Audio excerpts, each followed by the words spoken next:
आज हम अध्ययन करेंगे मानव भूगोल में जनसंख्या वृद्धि, या कह दें कि विश्व में जनसंख्या वृद्धि।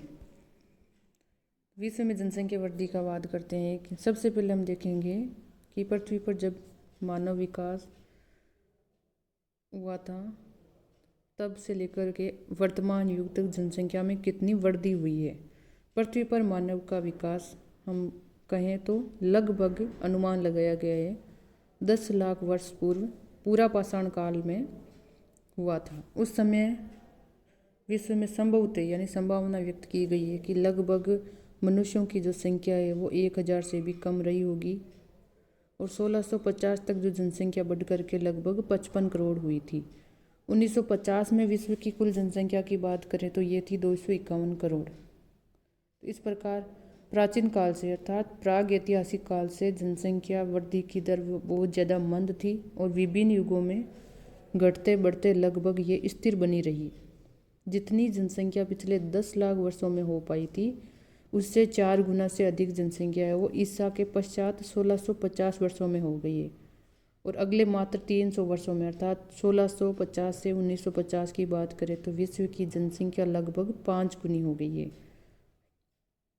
जनसंख्या की जो सर्वाधिक वृद्धि है वो 20वीं शताब्दी में हुई है और अनेक देशों में ये वृद्धि बहुत ज़्यादा तीव्र रही है। इसी कारण से वो देश जनसंख्या विस्फोट की स्थिति में आ गए हैं। कालक्रम के अनुसार हम जनसंख्या वृद्धि देखें तो इसके 3 चरण बताए गए हैं। प्रागैतिहासिक काल यानी आदिकाल से लेकर के 4000 ईसा पूर्व तक का काल, प्राचीन और मध्यकाल जिसमें 4000 ईसा पूर्व से 1650 ईस्वी तक का, और आधुनिक काल को हम शामिल करते हैं 1650 ईस्वी से वर्तमान तक। प्रागैतिहासिक काल में निश्चित रूप से हम ये नहीं कह सकते हैं कि मनुष्य का उद्भव कब हुआ था और कहाँ पर हुआ था, लेकिन अनुमान लगा सकते हैं कि टर्सरी काल के इयोसीन युग से ही धरती पर मनुष्य का विकास आरंभ हो गया था।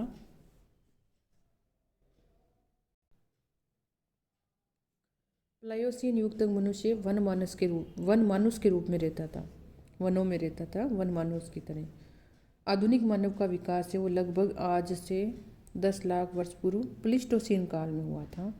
इस काल में कई बार हिमयुग और अंतर हिमयुग है वो एक के बाद एक आए थे, जिससे विभिन्न प्रजातियां विकसित हुई और उन प्रजातियों के स्थानांतरण के द्वारा विश्व के विभिन्न भागों में वो फैलती रही। उस समय तक मनुष्य पाषाणकालीन औजारों का प्रयोग करता था। जंगली पशुओं के शिकार से प्राप्त उस समय तक मनुष्य वो पाषाणकालीन औजारों का प्रयोग करता था और जंगली पशुओं के शिकार से मांस प्राप्त करता था और जंगल से एकत्रित वस्तुओं, कंदमूल, फलों इन पर जीवन निर्वाह करता था। उस समय तक मनुष्यों की संख्या की बात करें बहुत ज़्यादा सीमित थी। अब से लगभग 10,000 वर्ष पूर्व अंतिम हिमयुग समाप्त होने पर नवपाषाण का आरंभ हुआ। तब मनुष्य ने पशुओं को पालना और कृषि करना सीख लिया था और उसने मिट्टी के बर्तन बनाने और शरीर को ढकने के लिए जो कपड़े हैं उसका भी उसको ज्ञान हो गया था। अब हम देखते हैं प्राचीन और मध्यकाल। प्राचीन और मध्यकाल में यानी आज से लगभग 6000 वर्ष पूर्व मनुष्यों ने कुछ सीमित क्षेत्रों में कृषि कार्य करना आरंभ कर दिया था। पशुपालन भी उसने प्रारंभ कर दिया था और स्थायी निवास बना करके मनुष्य रहने लग गया था। कृषि और पशुपालन के विभिन्न कार्यों में सहकारिता की प्रवृत्ति आई, इसीलिए लोग वो सघन गांवों का विकास हुआ, लोग साथ में रहने लगे पास में। इस प्रकार लगभग 4000 ईसा पूर्व और विश्व के कई भागों में मानव सभ्यता का पर्याप्त विकास हो चुका था। अफ्रीका, एशिया और यूरोप के भूमध्य सागर तटवर्ती क्षेत्र, दक्षिणी पश्चिमी एशिया में मेसोपोटामिया, दक्षिणी एशिया में भारत और पूर्वी एशिया में चीन में कृषि के विकास के साथ ही यहाँ पर नगरों का विकास भी आरंभ हो गया था। इससे जनसंख्या वृद्धि में तीव्रता आ गई थी। इसीलिए जनसंख्या है वो 4000 वर्षों में लगभग 16 गुना बढ़ गई और 850 लाख तक पहुँच गई। प्राचीन काल में जनसंख्या विकास का जो वृहत्तम क्षेत्र था वो भारतीय उपमहाद्वीप ही रहा होगा, वही रहा है। और द्वितीय जो वृहत्तम क्षेत्र वो पूर्वी एशिया था, जिसका प्रमुख केंद्र था चीन का मुख्य भूभाग। जनसंख्या की दृष्टि से तीसरा वृहत्तम क्षेत्र है वो भूमध्य सागर के तटवर्ती क्षेत्र थे। मध्यम काल में मानव बसाव है वो विश्व के अधिकांश भागों पर हो गया था, किंतु जनसंख्या घनत्व बहुत कम था क्योंकि जनसंख्या वृद्धि बहुत ही कम थी। प्राकृतिक आपदाएं और युद्ध है वो अधिक किसी क्षेत्र विशेष में नहीं बल्कि विश्वव्यापी होते थे।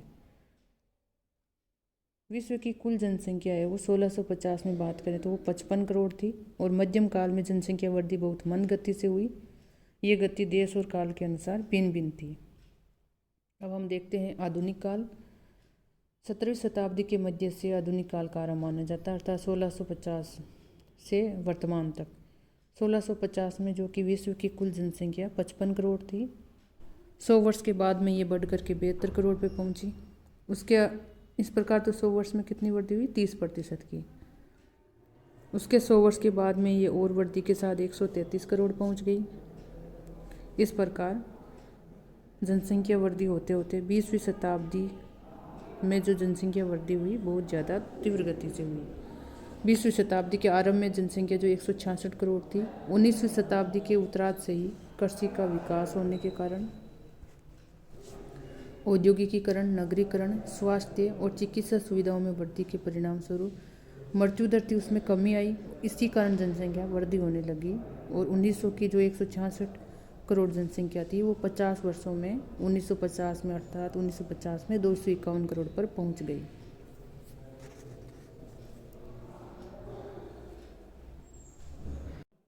विश्व में जनसंख्या वृद्धि सारणी में दिखाई गई है 1650 से 2014 की अवधि में। 1650 में जो जनसंख्या 55 करोड़ थी वो 2014 तक बढ़ते बढ़ते 724 करोड़ पर पहुंच गई।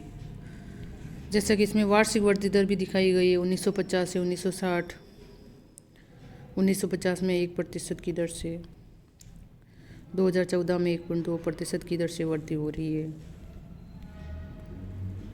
उपयुक्त आंकड़ों से पता चलता है कि मध्यकाल के अंत तक जनसंख्या वृद्धि की दर बहुत ही ज़्यादा मंद थी और आधुनिक काल में इसकी वृद्धि दर में क्रमिक वृद्धि होती गई। अर्थात 1650 से 1990 में विश्व में जनसंख्या है लगभग उसमें 10 गुना की बढ़ोतरी हुई और सर्वाधिक वृद्धि वो 20वीं शताब्दी में यानी इसके उत्तरार्ध में हुई। विभिन्न महाद्वीपों में जनसंख्या वृद्धि देखते हैं तो विभिन्न महाद्वीपों में जनसंख्या वृद्धि की दरें वो भिन्न भिन्न रही है, जिसके लिए अनेक जनांकीय, आर्थिक, सामाजिक और राजनीतिक कारक उत्तरदायी रहे हैं। एशिया और यूरोप प्राचीन काल से ही अधिक जनसंख्या वाले महाद्वीप रहे हैं। पुरानी दुनिया के दो अन्य महाद्वीप अफ्रीका और ऑस्ट्रेलिया में पहले से ही जो मानव का बसाव था वो बहुत कम था।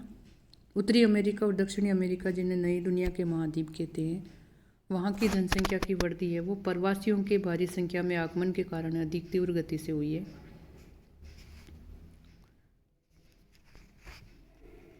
हम देखते हैं एशिया में वृद्धि।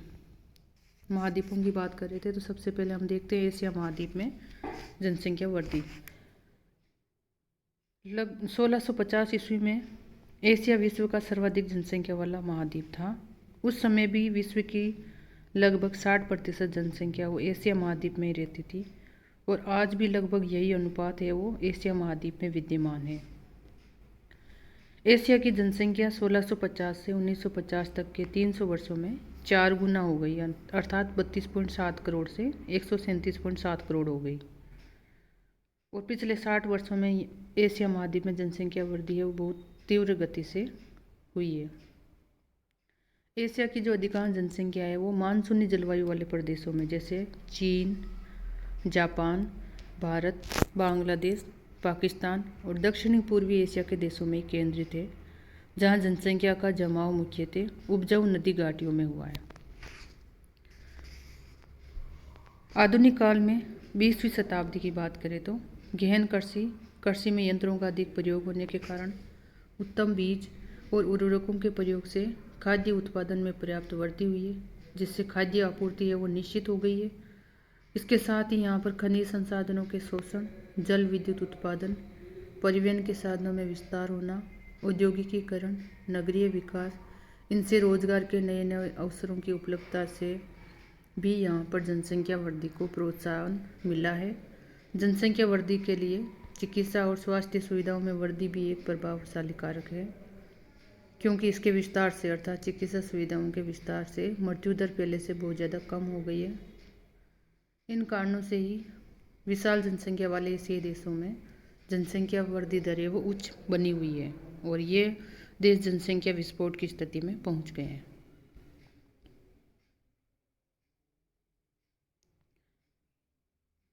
यूरोप महाद्वीप की बात करें तो अब से लगभग 3 शताब्दी पूर्व एशिया की भांति यूरोप भी सघन जनसंख्या वाला महाद्वीप था।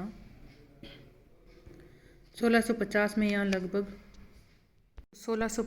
यहाँ लगभग 10 करोड़ जनसंख्या का निवास था, जो विश्व की कुल जनसंख्या का 18% था। 18वीं शताब्दी के मध्य में औद्योगिक क्रांति प्रारंभ हुई रूस में और स्वास्थ्य और चिकित्सा सुविधाओं में सुधार और विस्तार होने से इस शताब्दी के अंतिम दशक से मृत्यु दर में ह्रास हो गया और 19वीं शताब्दी में कृषि के आधुनिकीकरण, तीव्र औद्योगिकीकरण और नगरीय विकास के फलस्वरूप यूरोपीय देशों में रोजगार और प्रति व्यक्ति आय में उल्लेखनीय वृद्धि हुई। मनुष्यों के जीवन स्तर में उत्थान होने लगा और जनसंख्या तेजी से बढ़ने लगी। 1900 में यूरोप की जनसंख्या पहले 1800 की तुलना में 2 गुना से अधिक हो गई। 1900 ईस्वी में यूरोप में बढ़ती जनसंख्या और संसाधनों की सीमितता से जीवन स्तर के गिरने की संभावनाएं प्रबल होने लग गई थी। अपने उच्च जीवन स्तर को कायम रखने के लिए यूरोप से 18वीं और 19वीं शताब्दियों में विदेशों के लिए प्रवास हो गया था, अर्थात यहाँ से लोग विदेशों में जाने लग गए थे और विभिन्न यूरोपीय देशों से लोग हैं वो अन्य महाद्वीपों में जाकर बसने लग गए थे और उन्होंने अपने उपनिवेश स्थापित कर लिए थे। यूरोप से सर्वाधिक प्रवास जो जनसंख्या का गमन हुआ है वो नई दुनिया में हुआ है, अर्थात नई दुनिया के लिए जिसमें कौन है, उत्तरी और दक्षिणी अमेरिका शामिल होते हैं। अफ्रीका महाद्वीप में बात करें तो इसका अधिकांश भाग है वो शुष्क मरुस्थलों, वर्षा से प्रचुर वन, सवाना घास, पहाड़ियों और पठारों से आच्छादित होने के कारण मानव निवास के लिए दीर्घ काल तक उपेक्षित रहा है, अर्थात मानव यहाँ पर कम ही निवास किए हैं क्योंकि यहाँ पर अनुकूल जलवायु नहीं होने के कारण। अफ्रीका महाद्वीप के उत्तर भूमध्य सागरीय भागों में ही अधिकांश जनसंख्या केंद्रित थी। 1650 में अफ्रीका महाद्वीप में 10 करोड़ जनसंख्या का निवास था। 19वीं शताब्दी के उत्तरार्ध और 20वीं शताब्दी के आरंभिक दशकों में अधिक जनसंख्या वाले एशियाई देशों से अधिक संख्या में जनसंख्या का प्रवास है वो अफ्रीका के पूर्वी और दक्षिणी क्षेत्रों के लिए हुआ। यह स्थानांतरण हुआ था वहाँ पर ब्रिटिश उपनिवेशों के बागानों में काम करने के लिए श्रमिकों के रूप में। इससे अफ्रीका की जनसंख्या में वृद्धि को गति मिली थी, अर्थात इससे अफ्रीका की जनसंख्या बढ़ी थी क्योंकि यहाँ पर जो बागान थे उनमें काम करने के लिए एशियाई देशों से श्रमिक आए थे।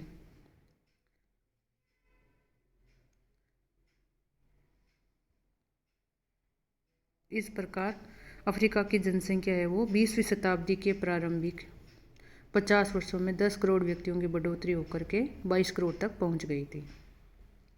जन्म दर और मृत्यु दर के बढ़ते अंतराल के कारण अफ्रीकी देशों में जनसंख्या तेजी से बढ़ रही है और अनेक देश जनसंख्या विस्फोट की स्थिति में पहुंच रहे हैं। 1950 से 1980 तक के हम 30 वर्षों की बात करते हैं तो अफ्रीका की जनसंख्या है वो 2 गुनी से अधिक हो गई है। अब उत्तरी अमेरिका है वो नया बसा हुआ महाद्वीप है। 1650 में इसकी कुल जनसंख्या मात्र 10 लाख के करीब थी, जो 1750 तक लगभग स्थिर रही। 18वीं शताब्दी के उत्तरार्ध में यहाँ यूरोपीय प्रवासियों का आगमन आरंभ हो गया और 19वीं शताब्दी में इसलिए यहाँ पर जनसंख्या अधिक तीव्र हो गई, अर्थात जनसंख्या वृद्धि बहुत ज़्यादा हो गई। यूरोपीय प्रवासियों के आगमन के पूर्व यहाँ पर आदिम निवासियों की संख्या बहुत कम थी। यूरोपीय आगंतुकों के आने के कारण उत्तरी अमेरिका की जनसंख्या 1850 में 2.6 करोड़ और 1900 में 8.1 करोड़ हो गई। द्वितीय विश्व युद्ध के पश्चात राष्ट्रीय प्रतिबंध लगने के कारण प्रवासियों की संख्या अब सीमित हो गई है और जनसंख्या वृद्धि मुख्यतः प्राकृतिक ही कह सकते हैं, अर्थात कुल जन्म और कुल मृत्युओं का अंतर है, अर्थात अब यहाँ पर जनसंख्या वृद्धि वो प्राकृतिक रूप से हो रही है।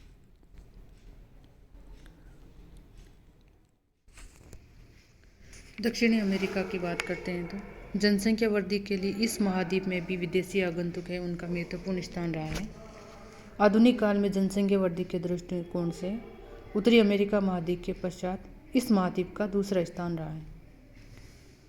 1650 से 1990 तक दक्षिण अमेरिका की जनसंख्या में भी लगभग 25 गुना की वृद्धि हुई है और सन 1650 में इस महाद्वीप की कुल जनसंख्या 1.2 करोड़ थी और 1800 तक ये 1.9 करोड़ हो गई। 19वीं शताब्दी में यूरोपीय प्रवासियों के कारण लगातार अर्थात यूरोपीय प्रवासी जब लगातार आए उससे दक्षिण अमेरिका की जनसंख्या वृद्धि दर है वो तीव्र हो गई और 1900 तक जनसंख्या है वो 6.3 करोड़ तक पहुंच गई। 20वीं शताब्दी के पूर्वार्ध में जनसंख्या वृद्धि में तीव्रता के कारण 1950 तक जनसंख्या 16.6 करोड़ हो गई।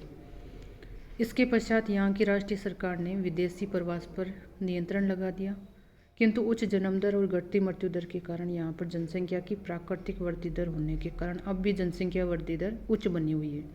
इसके परिणाम स्वरूप दक्षिण अमेरिका की जनसंख्या 1980 में 25.2 करोड़ और 2014 में 41 करोड़ हो गई।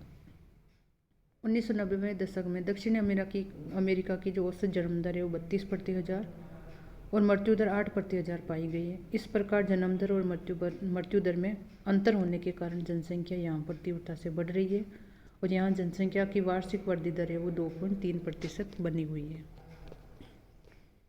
ओसेनिया ऑस्ट्रेलिया में उत्तरी अमेरिका की भांति ऑस्ट्रेलिया की जनसंख्या में भी आधुनिक काल में ही वृद्धि ज़्यादा हुई है। ओसेनिया के अंतर्गत हम ऑस्ट्रेलिया, न्यूजीलैंड, प्रशांत महासागर में स्थित मेलेनेशिया, माइक्रोनेशिया और पोलिनेशिया द्वीपों को शामिल करते हैं। 1650 में ओसेनिया की जनसंख्या 20 लाख थी, जिसमें अगले 200 वर्षों तक कोई वृद्धि नहीं थी, बल्कि प्राकृतिक प्रकोप और महामारी के कारण इस जनसंख्या में भी ह्रास ही हुआ था। 1900 में यहाँ की जनसंख्या फिर 60 लाख तक पहुँच गई और 20वीं शताब्दी में यूरोप से, अमेरिका से और एशिया से प्रवासियों के आने के कारण जनसंख्या में वृद्धि संभव हुई। 1950 में ओसेनिया की जनसंख्या 1.3 करोड़ थी और अगले 64 वर्षों में ये 3 गुनी होकर के 2014 में लगभग 3.9 करोड़ तक पहुंच गई है। इस प्रकार वार्षिक वृद्धि दर दिखाई गई है विश्व के मानचित्र में, जैसा कि इसमें दिखाया गया है। वार्षिक वृद्धि दर यानी जो संकेत चिन्ह दिखाए गए हैं, 1% से भी कम वृद्धि दर वाले क्षेत्र दिखाए, जिनमें यूरेशिया के क्षेत्र, उत्तरी अमेरिका महाद्वीप के कुछ क्षेत्रों को दिखाया गया है। दूसरा, 1 से 2% वार्षिक वृद्धि दर वाले क्षेत्र भी दिखाए गए हैं इस चिन्ह के, जो दक्षिणी अमेरिका वाले, उत्तरी अमेरिका के क्षेत्र। इसी प्रकार एशिया महाद्वीप के क्षेत्र, ओसेनिया वाले 2 से 3% वार्षिक वृद्धि वाले क्षेत्र दिखाए गए। अफ्रीका महाद्वीप के अधिकांश क्षेत्र दिखाए गए हैं। दक्षिणी अमेरिका महाद्वीप के क्षेत्र और 3% से अधिक वार्षिक वृद्धि दर वाले क्षेत्र भी दिखाए गए हैं, जिनमें अफ्रीका महाद्वीप के भी और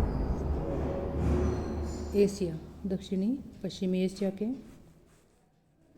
क्षेत्र इसमें दिखाए गए हैं। इसके अलावा अफ्रीका के उत्तरी क्षेत्र दिखाए गए हैं।